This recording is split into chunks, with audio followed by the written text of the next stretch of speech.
വളരെ കോമഡി ആയിട്ട് എല്ലാവരും പറയാറുള്ളൊരു കാര്യമാണ്.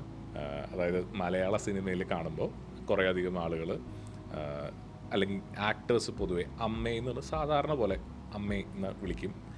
എന്നാൽ അത് തമിഴ് സിനിമയോ അല്ലെങ്കിൽ വേറെ ഏതെങ്കിലും ലാംഗ്വേജിലെത്തുമ്പോൾ ആ വിളിക്കുന്ന ടോൺ മാറും, അല്ലെങ്കിൽ എക്സ്പ്രഷൻസ് മാറും എന്നൊക്കെ പറയാറ്. എന്തുകൊണ്ടായിരിക്കാം അത്തരത്തിലുള്ള എക്സ്പ്രഷൻ ഡിഫറൻസുകൾ അല്ലെങ്കിൽ ഓരോ ഇമോഷനും എക്സ്പ്രസ് ചെയ്യുന്ന രീതികൾ വ്യത്യാസമായിരിക്കുന്നത് എന്തുകൊണ്ടായിരിക്കാം?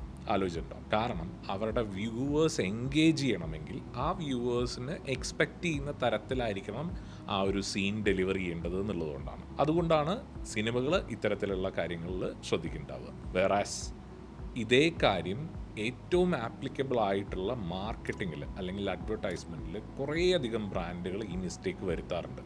അതായത് അവരുടെ ഓഡിയൻസിന്, അവരുടെ ടാർഗറ്റ് ഓഡിയൻസിന് എന്ത് ടൈപ്പ് ഓഫ് കമ്മ്യൂണിക്കേഷനാണ് താല്പര്യം, അല്ലെങ്കിൽ എന്ത് ടൈപ്പ് ഓഫ് കോണ്ടൻ്റ് ആണ് അവരെ എൻഗേജ് ചെയ്യിക്കുന്നത് എന്ന് ആലോചിക്കാതെ കുറേയധികം അഡ്വർടൈസ്മെൻറ്റ്സും മാർക്കറ്റിംഗ് കമ്മ്യൂണിക്കേഷനും ഒക്കെ നടത്തും.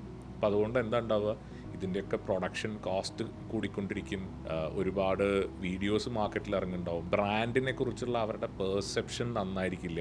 ദെൻ എന്താണ് കമ്മ്യൂണിക്കേറ്റ് ചെയ്യാൻ ശ്രമിക്കുന്നത് അത് ആ ഓഡിയൻസിലോട്ട് എത്തുകയില്ല. അപ്പോൾ അതുകൊണ്ടാണ് ഓരോ കൾച്ചറിനും, അതായത് ഓരോ ടാർഗറ്റ് ഓഡിയൻസിൻ്റെയും കൾച്ചറിനനുസരിച്ചായിരിക്കണം, അല്ലെങ്കിൽ അവരുടെ ചിന്താഗതികൾക്കും അവരുടെ ഇമോഷൻസിനൊക്കെ എങ്ങനെയായിരിക്കണം റിലേറ്റ് ചെയ്യാൻ പറ്റുക, അതിനനുസരിച്ചായിരിക്കണം നമ്മുടെ മാർക്കറ്റിംഗ് കമ്മ്യൂണിക്കേഷൻ സ്ട്രാറ്റജൈസ് ചെയ്യേണ്ടത്. ഇത് ഡിജിറ്റൽ മാർക്കറ്റിങ്ങിൽ വളരെയധികം ഇമ്പോർട്ടൻ്റ് ആണ്. ഇത് ശ്രദ്ധിക്കാത്തത് കൊണ്ടാണ് പലപ്പോഴും ക്യാമ്പയിൻസ് ഫെയിൽ ആവുകയും കോസ്റ്റ് കൂടുകയും ചെയ്യുന്ന ഒരുപാട് കാര്യങ്ങൾ സംഭവിക്കുന്നതും ആളുകൾ ഡിജിറ്റൽ മാർക്കറ്റിംഗ് ഫെയിലിയർ ആണ് എന്ന് പോലും പലപ്പോഴും ചിന്തിക്കുന്നത്. ഇനി ഇതിനൊരു വളരെ സിമ്പിൾ എക്സാമ്പിൾ പറയുകയാണെങ്കിൽ, നിങ്ങൾ ഇൻ്റർനാഷണൽ ബ്രാൻഡുകൾ ഇന്ത്യക്ക് പുറത്തും ഇന്ത്യക്കുള്ളിലും കമ്മ്യൂണിക്കേറ്റ് ചെയ്യുന്ന അവരുടെ മാർക്കറ്റിംഗ് കമ്മ്യൂണിക്കേഷൻ സ്ട്രാറ്റജി ഒന്ന് നോക്കിയാൽ മതി. കുറേയധികം ഇൻ്റർനാഷണൽ ബ്രാൻഡുകൾ ഇന്ത്യയിൽ വന്ന് ഈവൻ നമ്മളുടെ നിത്യ ഉപയോഗ സാധനങ്ങളായാൽ പോലും അവർ കമ്മ്യൂണിക്കേറ്റ് ചെയ്യുന്നത്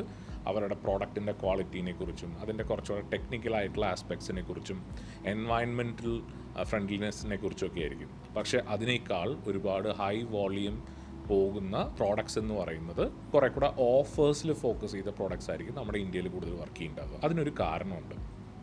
അതെന്താണെന്ന് വെച്ച് കഴിഞ്ഞാൽ, നമ്മൾ രാജ്യങ്ങളുടെ പലതരത്തിലുള്ള ഇൻഡെക്സുകളുണ്ട്. ഇപ്പോൾ ഹാപ്പിനെസ് ഇൻഡെക്സ് എന്നൊക്കെ പറയുന്ന പോലെ പലതരത്തിലുള്ള ഇൻഡെക്സുകളുണ്ട്. അതിൽ ആളുകൾക്ക് മറ്റുള്ളവരോട് മ്യൂച്വലി ഉണ്ടാവുന്ന ട്രസ്റ്റിനെ വെച്ച് കമ്പയർ ചെയ്യുമ്പോൾ ഇന്ത്യയുടെ റാങ്കിങ് കിടക്കുന്നത് 86th റാങ്കിങ്ങിലാണ്. വേറാസ് US അല്ലെങ്കിൽ പല യൂറോപ്യൻ രാജ്യങ്ങളൊക്കെ കിടക്കുന്നത് ആദ്യത്തെ 10ലും 20ലൊക്കെയാണ്. അപ്പോൾ എന്തുകൊണ്ടാണ് ഇങ്ങനൊരു ഇൻഡെക്സിങ് നടക്കുന്നത്? നമ്മളുടെ ആളുകൾക്ക് മറ്റുള്ള ആളുകളെ, നമ്മളുടെ എന്താ പറയുക, ഫ്രണ്ട്സിനെയോ, അല്ലെങ്കിൽ ഫ്രണ്ട്സിനെ നമുക്ക് വിശ്വാസം ഉണ്ടാവാം, മറ്റു നമുക്ക് പരിചയമില്ലാത്ത ആളുകളെ ട്രസ്റ്റ് ചെയ്യുന്നതിൻ്റെ ലെവൽ വളരെ കുറവാണ്.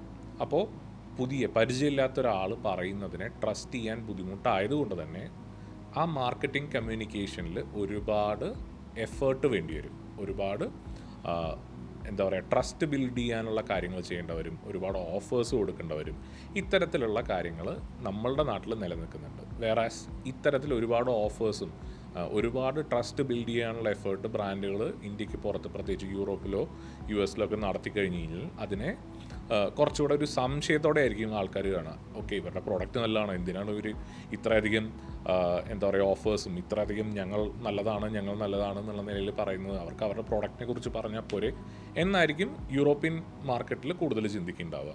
സോ ഇതൊക്കെയാണ് നമ്മളൊരു മാർക്കറ്റിംഗ് കമ്മ്യൂണിക്കേഷൻ സ്ട്രാറ്റജൈസ് ചെയ്യുമ്പോൾ എപ്പോഴും ശ്രദ്ധിക്കേണ്ടത്. അത് നമ്മളുടെ ബ്രാൻഡിനും അതാത് കൺട്രിക്കും ആ കൺട്രിയിൽ നമുക്കുള്ള ടാർഗറ്റ് ഓഡിയൻസിനും സ്യൂട്ടബിൾ ആണെന്ന് എപ്പോഴും എൻഷുർ ചെയ്യണം. അത് ഡിജിറ്റൽ മാർക്കറ്റിങ്ങിൽ മസ്റ്റ് ഹാവ് ആണ്. കാരണം ഒരുപാട് കമ്മ്യൂണിക്കേഷൻ, ഒരുപാട് marketing activities digital marketing through ഇന്ന് നടക്കുന്നുണ്ട്. അപ്പോൾ അതുകൊണ്ട് അതിൽ സ്റ്റാൻഡ് ഔട്ട് ചെയ്യണമെങ്കിൽ, നമുക്ക് വേണ്ടത്ര റിസൾട്ട് വേണമെങ്കിൽ ഇതെന്തായാലും നമ്മൾ നോക്കിയിരിക്കണം.